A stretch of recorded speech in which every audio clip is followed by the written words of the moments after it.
I want to tell you a little secret.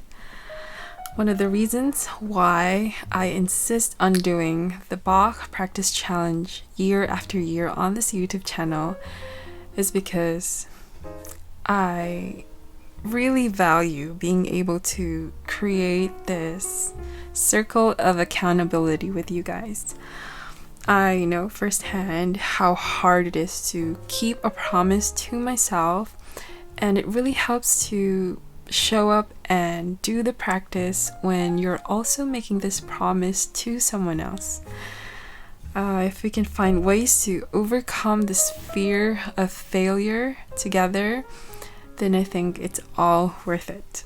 In today's video, I want to share with you guys the process that I go through when I start a new piece and the cycle that it generally follows. It all starts with making the decision to start learning a new piece. At first, there's a lot of excitement around it until it starts to dissipate into thin air, and what you're left with is the work that needs to be done in order for you to pull this thing out into existence. And I'll be the first one to admit that I have many days when I don't feel like practicing. And when this happens, what I usually do is I try to reframe what's going on in my mind, and I remind myself that I've already made this decision. It's done with. Now I just need to show up and do the work. And as simple as it sounds, this is a very hard thing to practice because as adult learners, we want to see fast results and we set unrealistic expectations of ourselves. I'm certainly not immune to any of this. So what I do is I try to manage my own expectations as I go through a piece. It's just very important to not focus on the outcome, but rather the lessons that I can take away from the practice itself.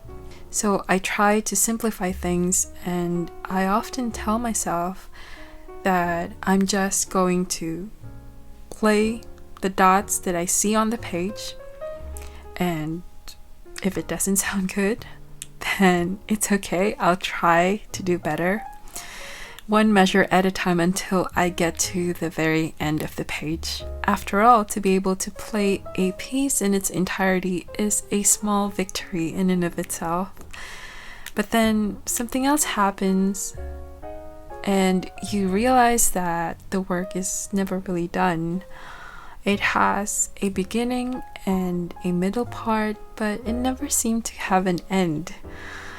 And that's okay too, because now at least you know exactly where those sweet spots are on the page that needs more of your attention.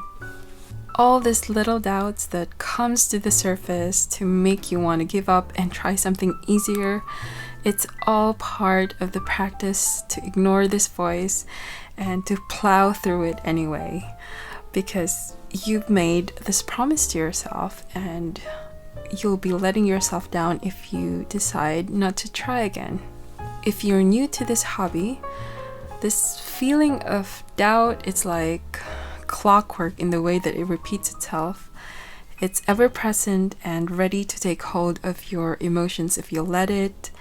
What you need to do is to try and listen to the other voice where it's more open to possibilities. That part of your brain that likes to solve problems is going to be your best ally.